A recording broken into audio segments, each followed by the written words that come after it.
It's a GCB, the moose, and the candy man. Like a freight train rolling, bringing truth bombs down the line. Promoting the Southland 1 week at a time.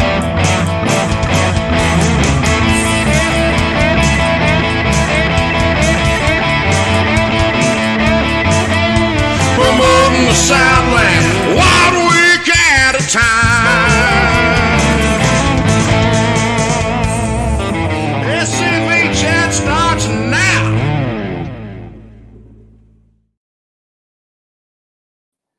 Faversham, everybody, and good evening. I hope that y'all are having a wonderful start to y'all's week, like I am here. If this is your first time tuning into SCV Chat, we hope that you stick around and enjoy. Remember that you can like our page on Facebook, follow us on YouTube, Rumble, or visit our website, scvchat.com, to learn more. On our Facebook and YouTube page, you'll be able to find our past episodes. So if we reference, or if I reference anything, definitely go back there and check it out. Normally we would have our Hearth and Home episode. However, Adam, Executive Director Southern, could not be on this evening. And Moose, God love him, had to go up to Oxford, Mississippi, and could not be on tonight. So y'all are stuck with me, GCB, co-host, and Carl's Jr. I forgot I had that on there from last week's show. But again, hope y'all are tuning in. Before we get started, as normal, the disclaimer at the bottom: the views and opinions expressed on this program or broadcast are not necessarily those of the SCV, its GEC, nor any division, camp, brigade, or other subsidiary. Hope everyone is having a good week, as I have mentioned. Next week, when we would do our Heroes of Our Heroes episode, we will do our Hearth and Home, just kind of changing up the schedule a little bit. So definitely tune in for that, where you'll see my supposed twin, Adam Southern, on. The week after that, we will be resuming with our Heroes of Our Heroes, where we will be talking about the voice of the American Revolution, Patrick Henry. So that's just a little bit of update, a little bit of scheduling, flub up, but you know, life happens, and sometimes that's it.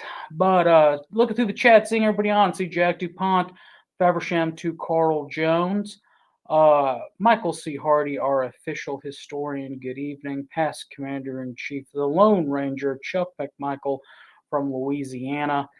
Tony, seeing you on. Gerald, how are you doing? We're actually going to be talking about something very near and dear to Gerald, because his camp meets there tonight. Oh, not tonight, but tonight we're talking about it, but his camp meets there. There's a hint.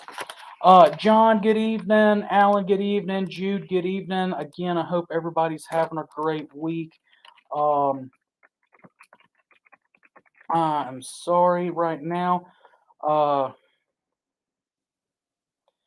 I am getting a call in, and I'm trying to ignore it. Y'all bear with me 1 second. All right, and I'm back. Before we get started on our topic, we're going to play a little bit of trivia. I'm going to give y'all some information about a person while we're killing some time, and I want y'all to see if y'all can name him. This gentleman was a Confederate general. He was born in 1819. He passed away in 1888 after fighting a duel. He served in the Army of the Republic of Texas. He was a Mississippi legislator in 1858 and 1860. He had a brother who was also a Confederate general. His main command was the 1st Mississippi Cavalry. He was their colonel on October 6, 1861. He received his generalship in 1863. It was confirmed in 1864.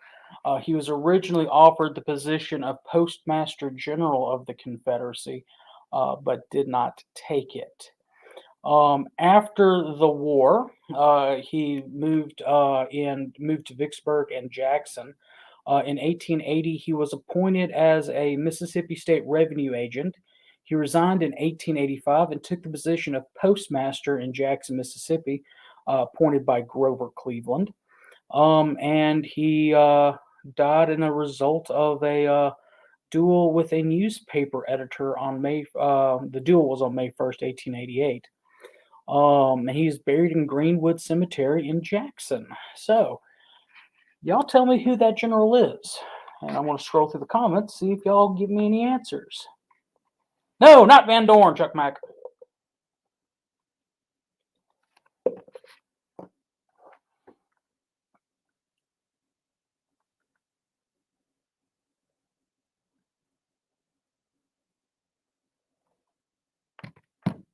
Anybody want to try to guess?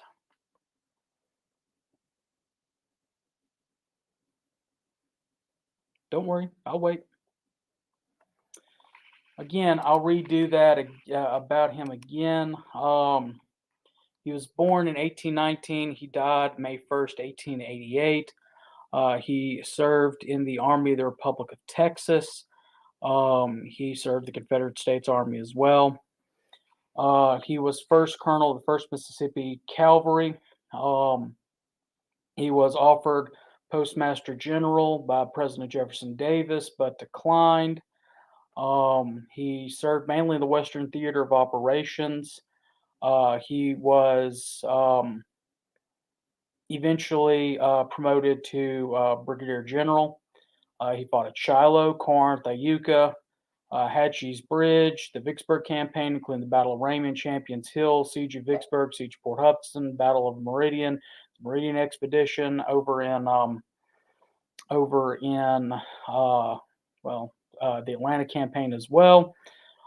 He had a brother who was Confederate general. He was postmaster of Jackson, Mississippi, appointed by Grover Cleveland. He was a revenue agent. He served in the state legislature, and he died in a duel in the middle of the street.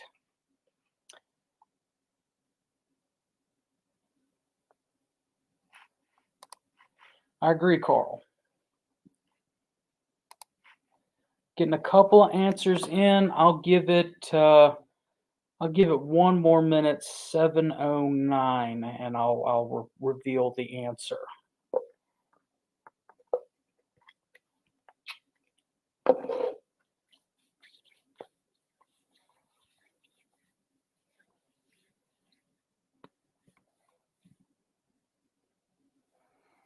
Boy, I must have mentioned that right at the turn of the minute.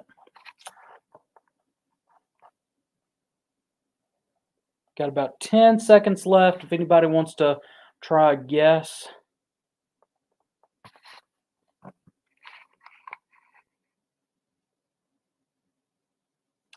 Okay, that is correct, Jack. It was William Wirt Adams. It was not General Mills, Carl, but it was Wirt Adams. Great guy. Would love to do. My dad, late father, actually did a in-depth talk where he would talk about his life and study some of his battles and things like that, and would like it. I've got all those notes at the house, and one day I'll organize those and start giving that talk myself. I don't know, probably in about 19 or 18 days, give or take a few.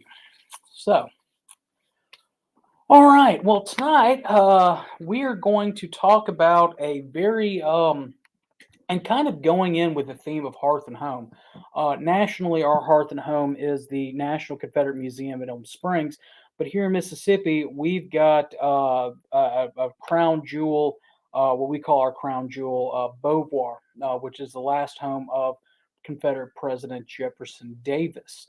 We're going to talk a little bit about the house, talk a little bit about Jeff Davis as well for those that are not familiar with him, especially if you're new. If you are familiar with him, which I hope you are, you would know that President Davis was a very interesting man.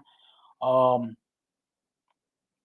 I remember sitting, or not sitting, but I was at an event at Beauvoir in about 2013. It was one of the heritage rallies during the sesquicentennial. And the speakers talked about how President Davis, obviously because he was president of the Confederacy, had an impact on all the armies of current armies of the SCV. But he was born and raised in the Army of Tennessee.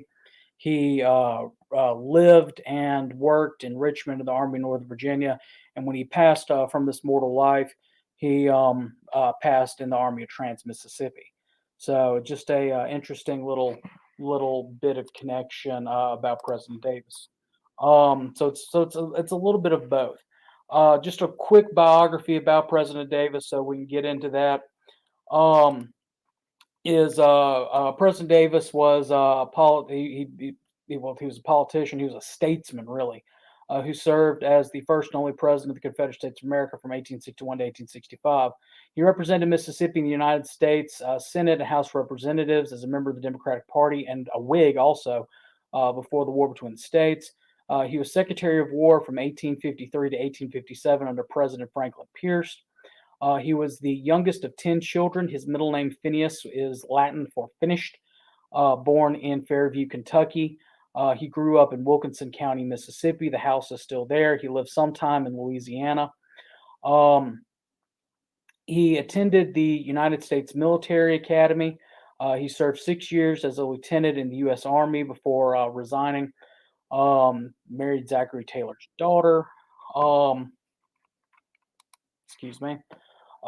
He fought in the Mexican-American War, colonel of the Mississippi Rifles, a volunteer unit that went down there and fought, where they nobly fought at the Battle of Buena Vista, and he gave the famous quote, "Stand fast, Mississippians." Before the war, he owned a large cotton plantation, which his brother Joseph had given to him. Although Davis argued against secession in 1858, he did believe that the states had an unquestionable right to leave the Union. When Mississippi left the Union, he resigned from the Senate, returned home, was appointed Adjutant General of the Republic of Mississippi's military forces. Then the Confederacy was formed. He was elected president. After the war, after Lincoln's assassination, and he was trying to make it over to Texas. He was imprisoned at Fortress Monroe in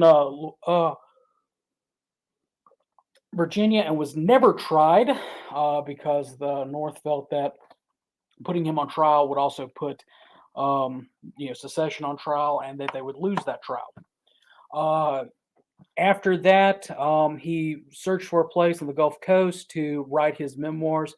He discovered Beauvoir. He wrote his memoirs in his book, The Rise and Fall of the Confederate Government, there at Beauvoir, and that's kind of where everything ties in. So we're gonna talk about Beauvoir House, the estate, a little bit. Now, y'all, please forgive me. I'm going to be running in and out of this page going onto my notes. This was a last second episode. So the land that Beauvoir currently sits on was part of a larger section of land that was originally owned by John Black. John Black purchased that property on September 25th of 1832. Technically, it was Lot 1, Section 34, Township 7, Range 10, and consisted of 85.06 acres. In 1832, John Henderson, a past Christian, purchased the land from Black, and he also held another 81-acre tract of land, so it grew. There's a map in the Beauvoir archives that shows Mississippi City and the location of that land being beside the Mississippi City Harbor. So that's one reason why it was bought, potential, harbor. Anyway, the land was eventually sold to James Brown, not this musician, in 1848, and he began planning a construction of a summer home. Brown primarily lived in Madison County, Mississippi, where he owned a plantation, and he brought his people down as well as hired craftsmen from Biloxi and New Orleans for the skilled jobs. The first house was built on an area from cypress and longleaf hard pine, processed at a sawmill that he owned near the area. Brown imported a slate room from Wales, England. He imported marble for the fireplaces and edged glass from the front and back doors from Italy. The house contained originally 9 rooms, a large reception hall, and it was built up 62 feet high on 8-foot brick pillars. So it was very. Brown served as his architect, and he wasn't. Over the years, the house he was amateur, I'll put it like that. And especially after Katrina, we saw his handiwork in some of the stuff, and when we were making renovations to the home. Anyway, the property was originally called Orange Grove due to the groves of Sumatra oranges located on the property. There were other trees and vegetables and things grown on there. Because of the soil, it was never a plantation home, it was a summer home. They grew different types of grapes, including scuppernongs, muscadines, concords, different fruit trees, apples, pears, oranges, lemons, things of that nature. They had a kitchen garden, just your stereotypical stuff that you need for a summer home. The thing that Brown did do that was kind of renovation or that was very good for Beauvoir's survival is that the fact that he elevated the house so much. He did that so that air could pass under, around, and through the house, keeping it cool.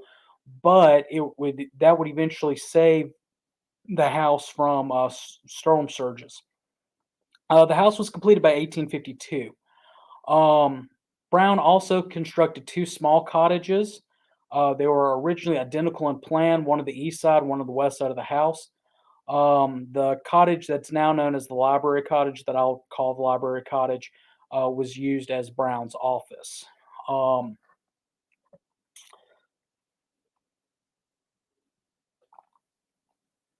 As I mentioned earlier, Beauvoir served as a vacation retreat like most homes on the Gulf Coast. Let's fast forward to 1866, and the war is over. James Brown died, and in 1873, the Brown property on the coast was sold by order of the United States Court of the Southern District of Mississippi for taxes and to settle his estate. A land speculator by the name of Frank Johnston of Jackson, Mississippi, purchased the property. However, Johnston never lived in the home, and he pretty much bought it on the cheap and flipped it to Sarah Ann, maiden name Ellis Dorsey. Dorsey was the daughter of a wealthy planter who grew up in Natchez, Mississippi, and I failed to mention this about President Davis. President Davis really grew up in Woodville, which is right outside of Natchez. His brother lived in Natchez. He was married in Natchez.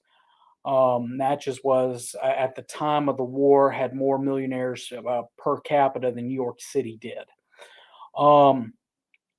So anyway, again, grew up in Natchez. She was a childhood friend of Verena Howell, later Verena Howell Davis, who was the second wife of President Davis. Miss Dorsey had known Jefferson Davis for most of her life and had visited the home of his elder brother Joseph, Hurricane Plantation, just south of Vicksburg. Joseph became kind of a surrogate father to Jefferson when being the youngest of 10, him being the oldest brother, he was able to get away with a little bit more under his brother's eye. In fact, it was his brother who hooked Jefferson and Verena Howell up. Anyway, Sarah Ann eventually married Samuel Worthington Dorsey, a native of Maryland, who moved down here. He was a planter. They purchased about 608 acres, including the acreage that Beauvoir sits on now. They purchased that again in 1873. After the death of her husband, she took up primary residence in the house. And she changed the name from Orange Grove to Beauvoir, which is French for beautiful view. Now, when talking about Jefferson Davis a minute ago, I talked about Buena Vista, the Battle of Buena Vista. If you translate Buena Vista from Spanish to English, it also means beautiful view. So just a little bit of fun fact for y'all there linguistically. Continuing on, Jefferson Davis, after the war in about 1877, began looking for a place to write his memoirs.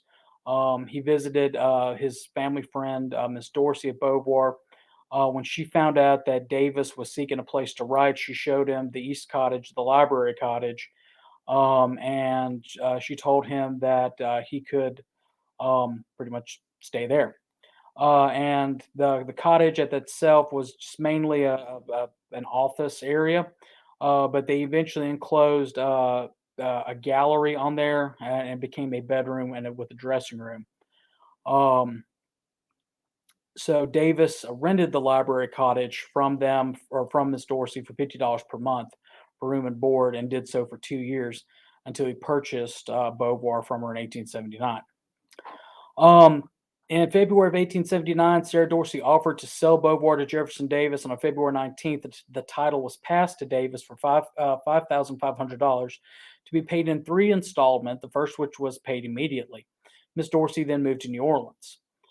Miss Dorsey made her will about a year, actually had made her will earlier the year previous, and left Jefferson Davis to her.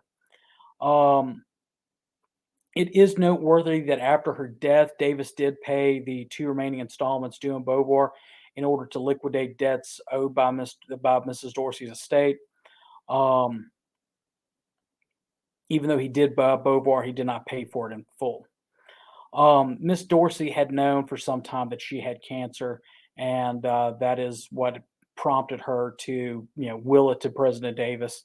But selling it to her, selling it to him, so he could, maintain his pride. In his dozens of years at Beauvoir, President Davis wrote 2 monumental volumes memoir called "The Rise and Fall of the Confederate Government," which he archived the greatness as the symbol of the Old South. Really great book. Beauvoir has those books available online, or not online, on available for purchase. So yeah. The second cottage, the West Cottage, is known as the Hayes Cottage. One of Davis's daughter married a gentleman by the last name of Hayes, and that's where they would stay. So it's called the Hayes Cottage. Anyway, President Davis, he did begin to travel around the South, making speeches and some things like that. And Beauvoir kind of became the Mount Vernon of the Confederacy. President Davis died in 1889 while en route back to Beauvoir from a visit from across the river. And following the South's largest funeral, he was entombed in the vault at the Army Northern Virginia tomb in Metairie. But of course, his body was later reinterred in Hollywood Cemetery in Richmond. In 1892, Verena and Winnie Davis, one of Davis's daughters, moved to New York City, leaving Beauvoir in the hands to a caretaker. A violent hurricane swept the Gulf Coast in 1893. Many trees fell all over the Beauvoir property. One of these trees crashed in through the roof and poured rain into the frescoes and family portraits and furniture.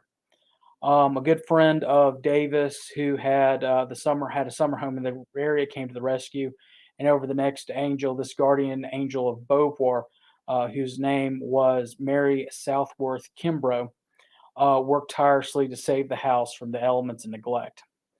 In 1903, in a sale engineered by Miss Kimbrough, Verena Howell Davis sold the property to the United Confederate Veterans, Mississippi Division United Confederate Veterans, Inc., Incorporated, which is different than that's an episode for another time. It's a corporation made up of members within the Mississippi Division, SCV, but it's separate from the Mississippi Division, SCV. Like I said, it's a completely different topic. It's a confusing topic that people in Mississippi even have problems getting. But I digress. The first sale was that the property was used as a home for the Confederate soldier, his wives or widow, their servants, and their orphans. And two, that the property after the veterans had gone would be a memorial to Jefferson Davis and the Confederate soldier in perpetuity. From 1903 to 1957, the grounds was used as a Confederate soldiers' home. During that period, more than 2,000 veterans, wives, and widows, and servants resided as inmates. That's what they call themselves at the home. And 771 of these inmates are buried in Beauvoir Cemetery in the back. I actually have an ancestor who lived at Beauvoir when it was a veterans home. He passed away, and the family shipped the body back north. And I've got some really cool pictures to show here in a second. On June 3rd, 1941, the 133rd anniversary of the birth of President Jefferson Davis, the house was opened to the public as a shrine to the Confederate president with a Confederate Soldiers Museum underneath. Beauvoir's role as a Confederate home ended on February 19th, 1957, when the last three widows were transferred to the Golden Age Nursing Home in Greenwood, Mississippi. On June 3rd, 1957, the Soldiers' Home era Brick Hospital east of Beauvoir, which is no longer there, sadly, opened as the Confederate Soldiers Museum, and the house area underneath the house became an area for storage. Camille struck on August 17th, 1969. Some of you people in the audience may still remember it. 21st storm surge, which was 8 feet higher than the ground level of Beauvoir, ripped the front and back stairs off the house and gutted the Davis Family Museum and flooded the Brick Hospital. The surge heavily damaged the Library Cottage and the Hayes Cottage, destroyed the manager's house, destroyed the very last Confederate veterans barracks, and toppled many stones of the Beauvoir Cemetery. Total estimated damage was $700,000. We rebuilt and reopened in January of 1970. Now, when we're talking about these barracks, the barracks, one copy of the barrack actually still exists in Beauvoir or in Biloxi to this day. But think, if you will, almost like a shotgun house. It was very rudimentary. You could probably fit about 4 guys in there. But that's what the veterans lived in. They didn't live in the house properly, but there were several of them scattered across the property.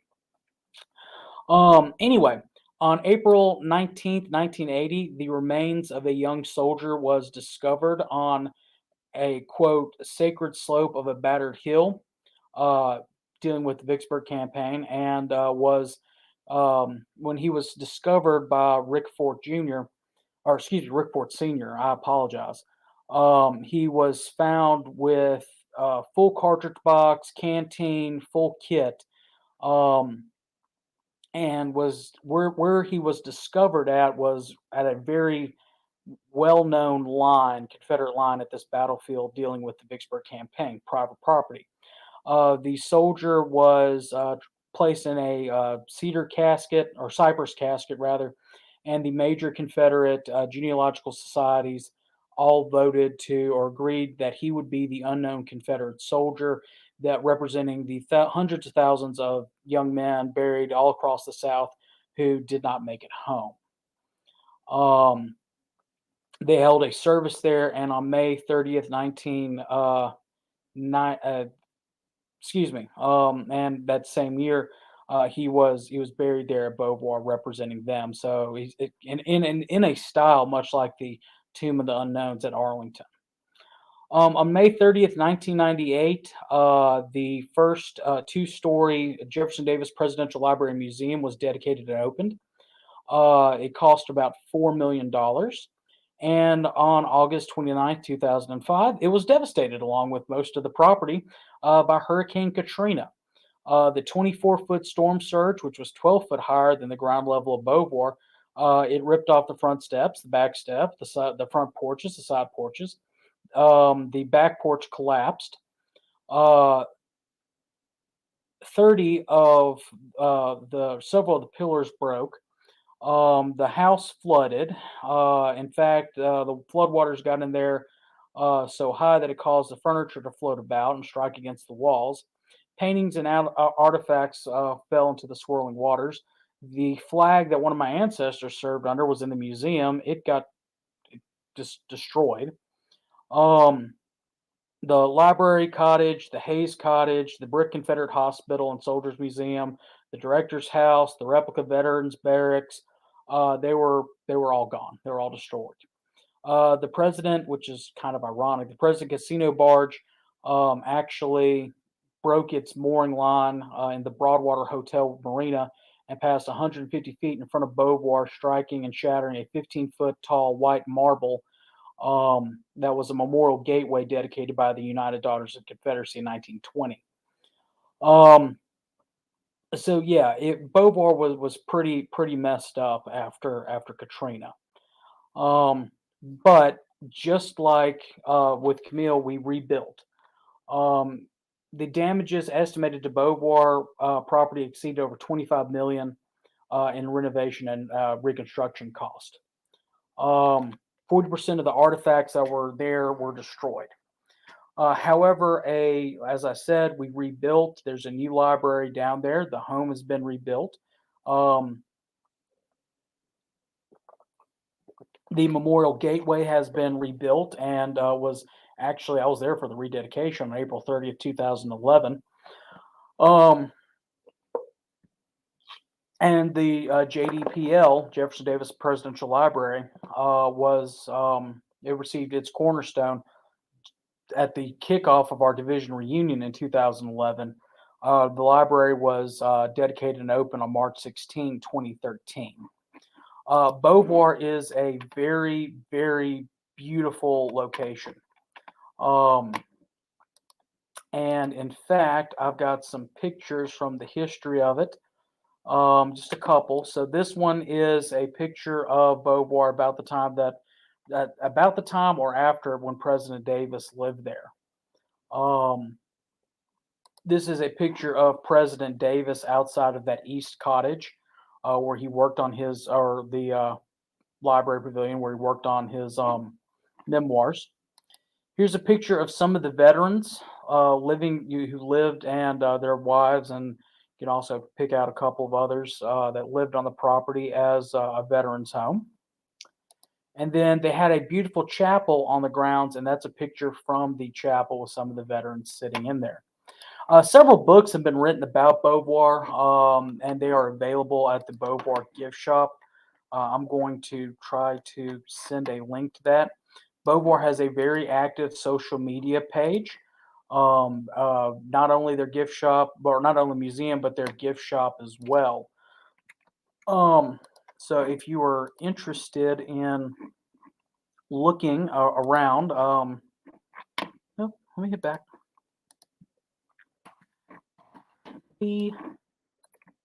And paste. Yeah.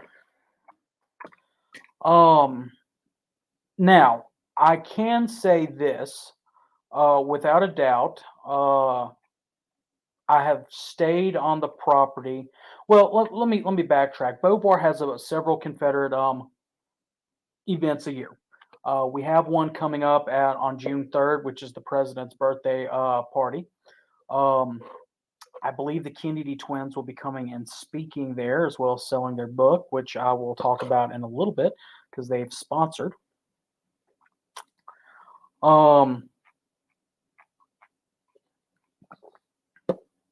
This episode and all episodes. Excuse me. But one, we have our Confederate Memorial Day service. That is always the Saturday before Confederate Memorial Day here in Mississippi. This past year, Army of Trans-Mississippi Councilman Charles LeRae came and spoke to us. We usually have a dinner on the grounds. It's a great event. We always invite everybody to come out. A couple years ago, we actually broadcasted it live here. We tried doing that this year. Timing messed up. We have the president's birthday reception party on the 3rd of June. And then we have fall muster, which is the third weekend in October, where we actually put on a living history and things like that. Gerald says that Sam Davis Camp number 596 is honored and proud to have their camp meetings at this special occasion, and indeed they do.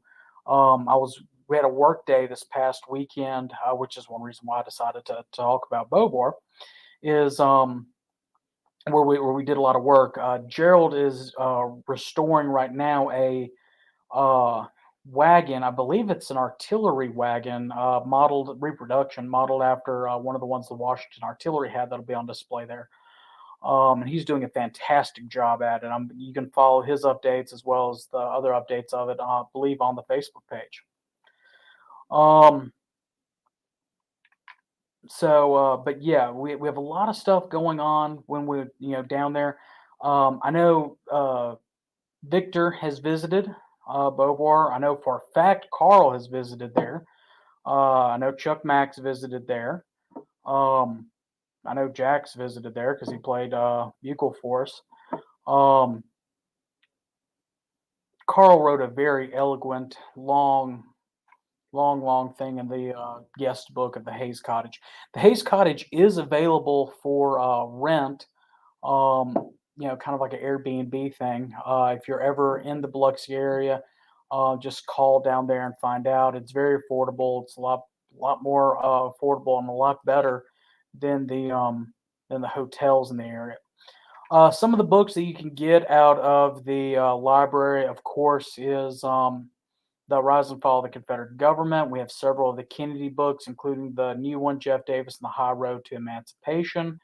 A lot of the Seabrook books, Thomas D. Lorenzo, Robert E. Lee's Orderly, which was written by Al Arnold, is available in the gift shop. It's just a really good gift shop if you're looking for books or anything like that. Of course, also check headquarters as well. But if headquarters doesn't have it, check Beauvoir. Let's continue to support our institutions that support us.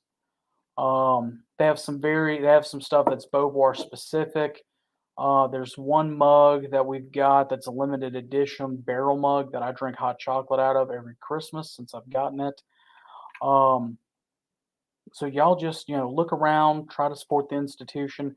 There's a lot of things that we're trying to continue to do down there.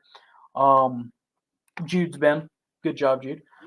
One thing that we are, Beauvoir sits on Highway 90 right across the road from the Gulf of Mexico. And there is a beach there. And does anybody know what happens when you have salt water and sand blowing against a wooden structure? Don't worry, I'll wait. That's right. The wood often needs replacing. So if you feel like you would like to donate to Beauvoir, you can. Just putting that out there. The new presidential library also serves as a museum, and the museum it's come a long way. There is a wonderful section about the life and times of Jefferson Davis, whereas there's the reconstructed, I cannot pronounce it, cataphract, I believe is how you pronounce it. Don't kill me. Um, it's the thing that President Davis's casket sat on when it was going through the funeral procession in New Orleans. We have several copies of his death mask. So Forrest Dawes actually has a really good picture that will be coming out on Beauvoir's social media soon, hopefully. It's in a plexiglass box, and when you look down, and because the picture actually gave me chill bumps when we looked at it, because when you're looking down at it, you're looking at President Davis's face, um, which is really cool. Several of his artifacts, personal belongings, his lap desk, his debts that he used as Secretary of War, um, the coat that he was captured in, family Bible, his tobacco pouch. A lot of people don't realize that he was a smoker. We've got some of his original Cuban cigars and things like that. Um, Different stuff. And then there's the Confederate Soldiers Gallery, which has wonderful relics of the war. as well as the Soldiers Home flag is in that gallery as well. The Soldiers Home flag is a large, for a lack of a better term, First National, but it has a single star in the center. I will see if I can pull up a picture of it really quickly while I'm rambling.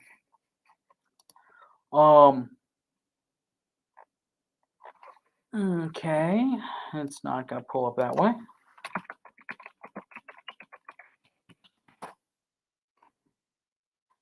Here we go.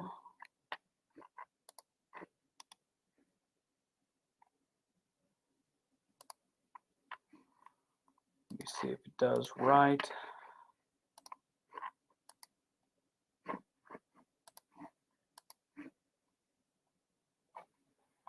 So this is it. So when the soldiers' home was actually, the soldiers were there, they adopted that flag and they flew that flag over the property, which is very, very cool. We do have a research library that is second to none. We have. I went through the library this past weekend, Saturday, and we have books on you name it. We've got it almost. As far as records of Mississippi history, records of Southern history, Confederate history, things of that nature. So yeah.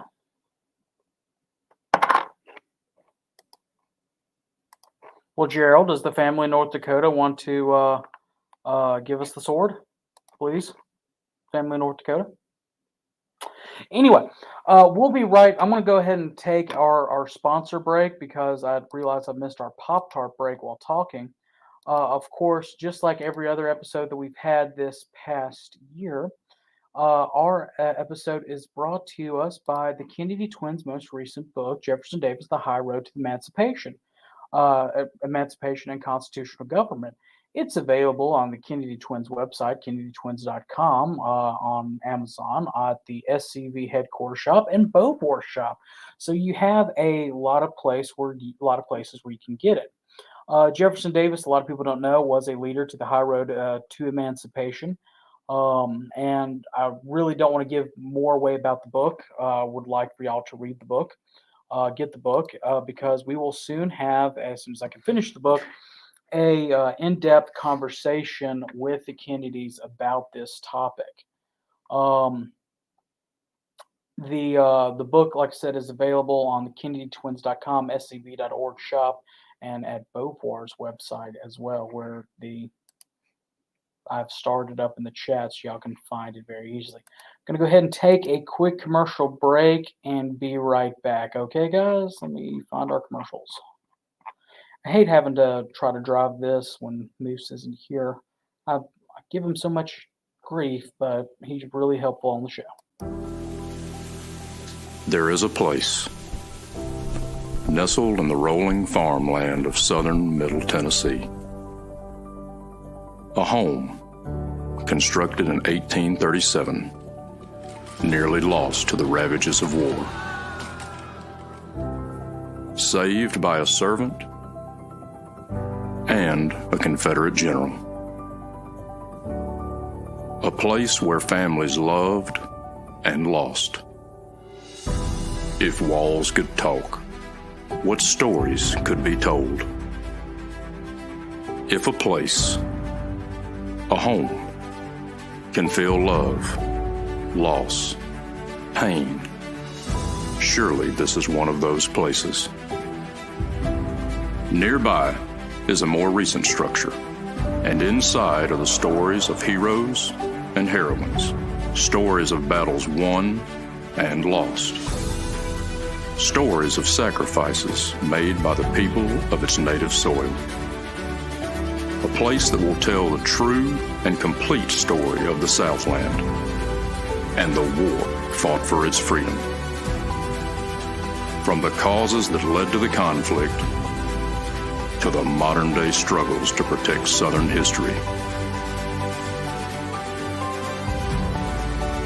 Historic Elm Springs and the Confederate Museum at Elm Springs are the general headquarters for the Sons of Confederate Veterans.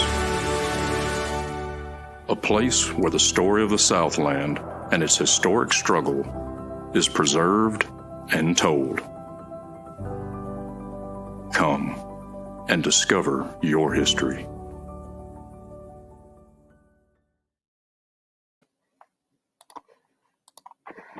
So Gerald, you did a very, very good point. You know, you want to add like this for Beauvoir. There may be one coming in Beauvoir's future, and who knows? There may even be a new show under the SCV chat banner at some point in the future, broadcasted live from Beauvoir about Beauvoir. Yeah. When we said that we were that we would be doing some new things with SCV chat, we meant it. All right, so just really quickly while we were on the commercial break, uploaded a couple more pictures into the banners or into the bands. Talked about the veterans home. Of course, one thing about veterans is that they went to their reunions, which again, our national reunion is coming up. Here's a picture of some of the veterans going to, I believe this was taken, they went to Gettysburg for one of the reunions up there. So that was, of course, the Beauvoir sits right on a train track, and they went and took that.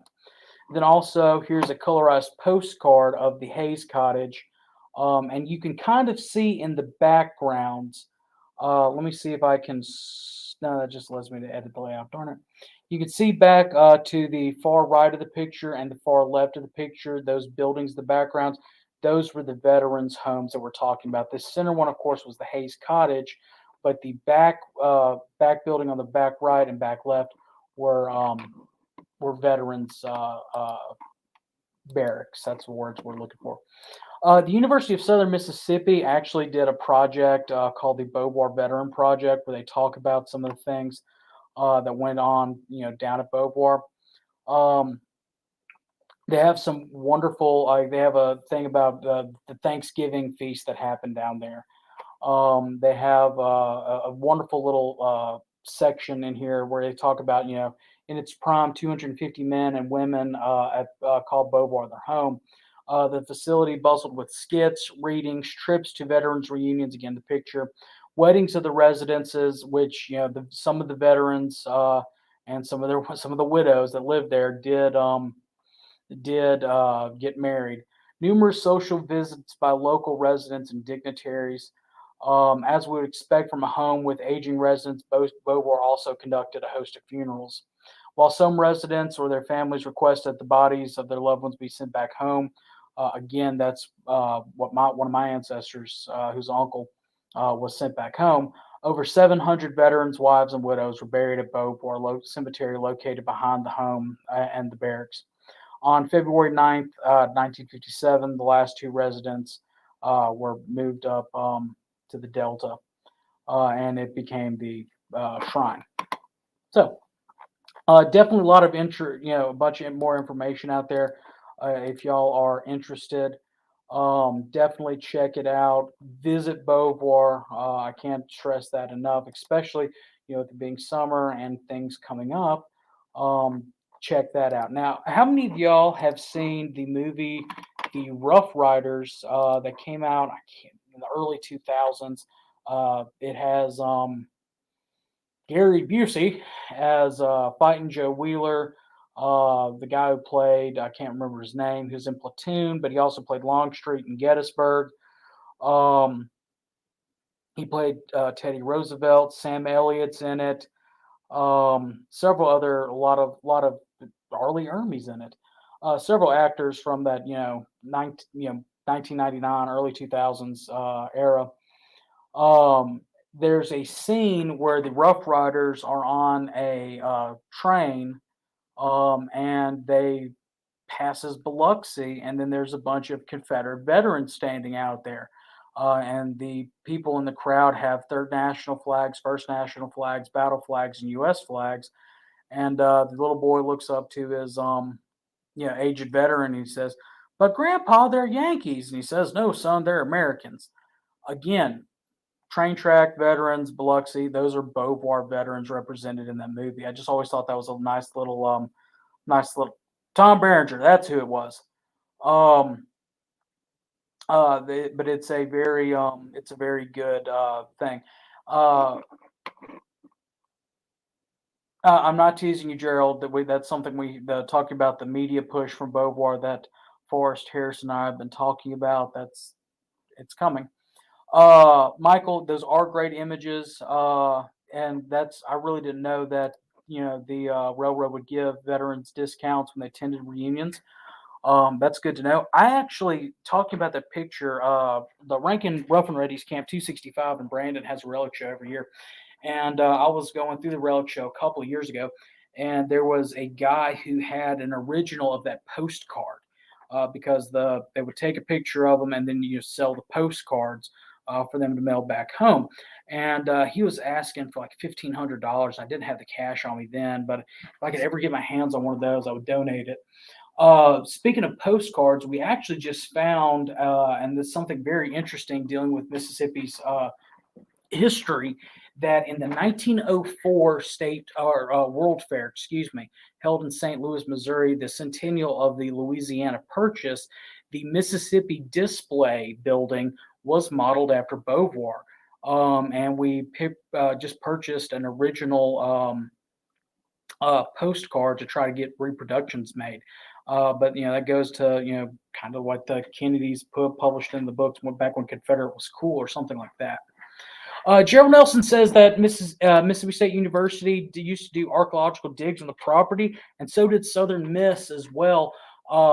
There's one thing that a lot of people don't know or don't realize is that the grounds there by Oyster Bayou, there's a bayou that flows in the back that was originally part of the harbor for Mississippi City, or the planned harbor for Mississippi City, which made the property so lucrative and why so many people wanted it, was originally inhabited by the Biloxi Indians. And I've got some pictures from the 1990s, 99, 98, somewhere around there, of an archaeological dig being happened there. And they found, pieces of Native American pottery and things of that nature.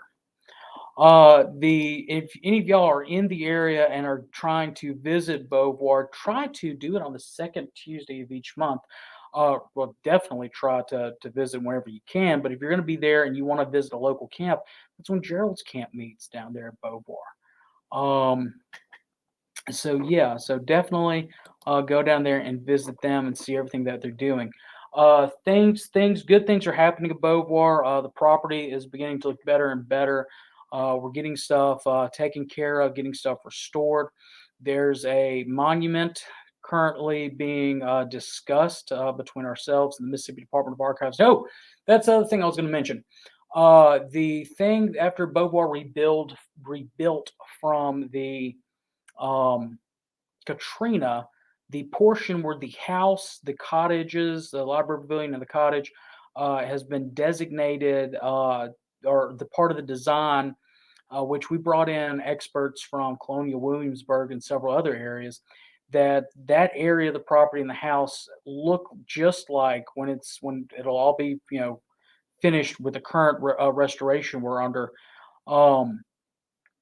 It will look just like Jeff Davis left, with a couple of modern amenities like air conditioning and things like that. I'm trying to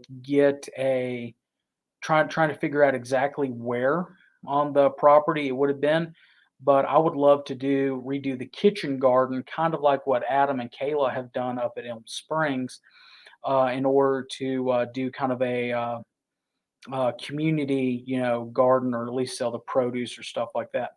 Like I said, a lot of great things are coming to Beauvoir. So if you're within the area, and need something to do, drive over, have a look.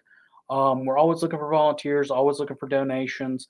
It's one of the few places in Mississippi where you can get a real Mississippi state flag, and other good stuff. So I just, I'm proud to be a part of the. I'm proud that it's part of it. I'm a part owner or shareholder in it. Leave it like that. So, guys, thank you all for tuning in. I appreciate it. I know this is a little bit of deviation from our normally scheduled program. I know y'all expect to see Moose and Adam. They will be, along with myself, on next Monday where we do our real Hearth and Home episode. We'll give an update what's going on at headquarters, your headquarters, so you can learn more about that. That'll be 7 p.m. Confederate Standard Time next Monday. Don't forget, we also have, let me find it and pull it up, all of our other stuff.